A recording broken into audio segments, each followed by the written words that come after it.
What's up, guys? Welcome to this video on Elvis is the Man.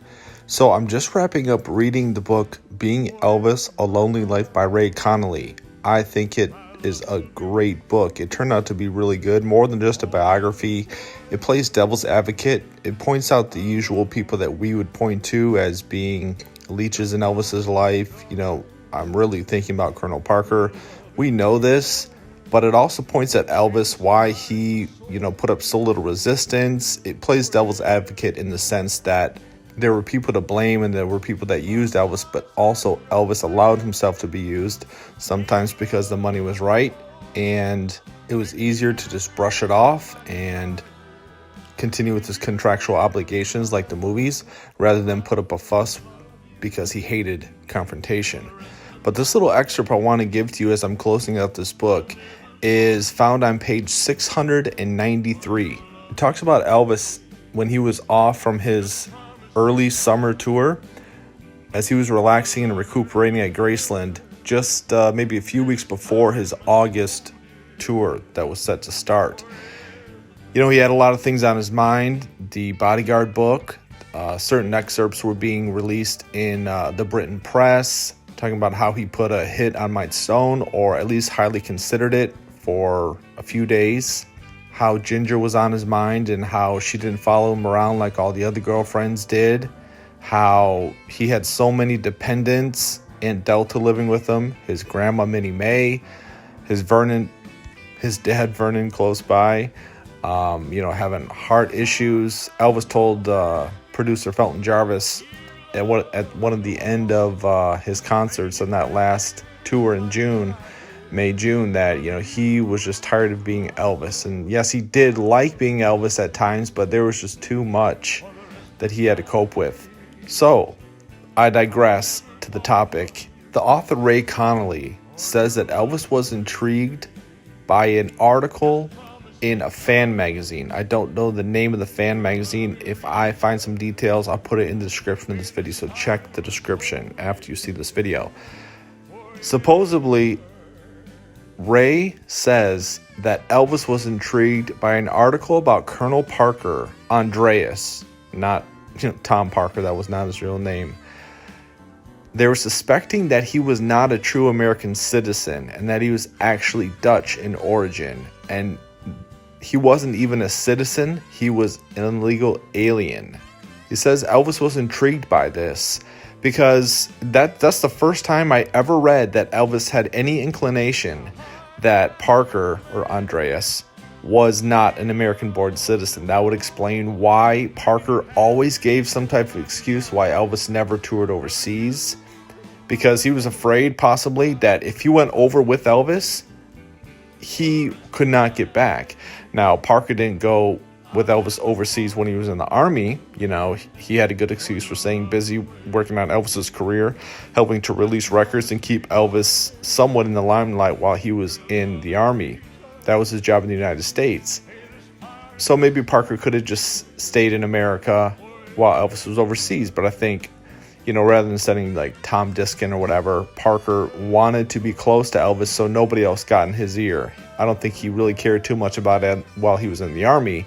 But if he was on a major tour in Europe or wherever, because Elvis got $1 million offers for one or two shows, he could have made so much money. But possibly Parker was afraid that, if he went and followed Elvis on one of these tours, he couldn't get back in the country. And that could have been a legitimate fear. But this book says that Elvis was intrigued by this article in one of his fan club magazines.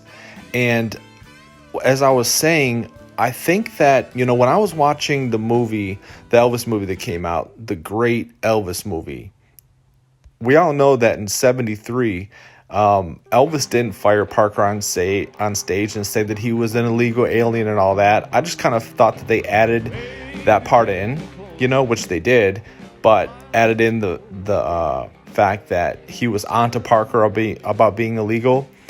I think that, as a photo I'll show you here, Austin Butler probably read this book, and this book was used as a reference possibly, in that Elvis movie, because this is the first time that I ever heard that Elvis thought that Parker was illegal.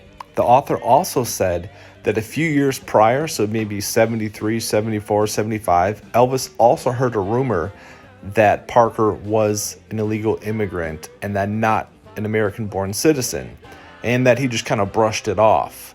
But according to this book, Elvis was aware of the possibility that Parker was not who he said he was, that he was Andreas, and I won't say the last name, I'll just write it because I don't know if I'm pronouncing it right. But this book is really shedding some insights on some things about Elvis's life that I didn't know. It also says that, Bill Black, Scotty Moore would often joke about Parker's accent. And, they just kind of thought, well, maybe it's because, he was in the army, maybe he was just a little rough around the edges because of that. But maybe it's because he actually did have an accent, because he wasn't an American-born citizen. Being Elvis, A Lonely Life is actually a very suitable title for this book, because this book is more than just an autobiography. I'm sorry, not an autobiography, a biography, just telling the highs and lows of his life, his points and facts. It's really like an inside look at his self-destruction in a way. It talks about his movie career and how really Elvis was paid 3 times as much for a movie than his music in the 60s. So although Elvis hated doing those movies and wish he got something better, when Parker showed him, and maybe the IRS showed him, through his tax records and such, how much he was actually making off his movies as opposed to his music, it was like a 3-to-1. The movies were easy money for 2-3 weeks worth of work. So for example, Connolly lists that in 1964, Elvis made approximately $1.5 million from movies and $500,000 from music. So his music wasn't making him nearly as much as his movies were. So it's sort of like, why have so much trouble over maybe not getting publishing rights or allowing outside people to write songs rather than Hill and Range, when it'll make you even less money because you won't be getting any of the publishing. So we know that Elvis had to rely on lesser quality music. And also, it talks about the question, why didn't Elvis tour, in the 60s? It's because, offers were made, but Parker demanded too much money. Offers were made with NBC, and Parker wanted $1 million up front. RCA. He wanted $1 million up front for them, and RCA wasn't willing to do that. In 1963, there was a tour that was in the works. There was a lot of things. So Elvis couldn't tour in the 60s because Parker demanded too much money, and Elvis didn't step in and say, no, this is what I want. He couldn't get good material because of the publishing, where they needed 1/3 of the publishing rights, and by the 60s, people wanted their own rights to their music. So Elvis had to rely on lesser songwriters to get his music out. And then eventually, since the movies were so bad, the companies didn't want to make any Elvis pictures. So, naturally, he went back to TV, where it never failed him. And then we have the 68 comeback. But I really recommend this book. Like I said, it's more than a biography. It talks about the highs and lows in his life, but really focuses maybe even also on the spiritual aspect of Elvis's life. How it talks about how his mom would give him good advice, like saying, hey, son, I don't know how to answer your problems, but I know if you go to the Bible and start reading it every day, God will point out the answers to you through the Bible, through his book, and it'll make it clear for you. It talks about so many aspects of Elvis's life and how he really needed a friend, but didn't have anybody by the end especially. So hope you guys pick up this book as soon as possible. I'm just about done reading it. As you can see, it looks like Austin Butler read it as well. I really highly recommend it as one of Elvis's best biographies. Check it out, guys. Please hit the like button on the way out. It helps to grow and expand the channel. Leave a comment on what you think about this topic, that Elvis actually, supposedly, knew, or at least had a strong inclination that Parker was an illegal immigrant. Talk to you next time.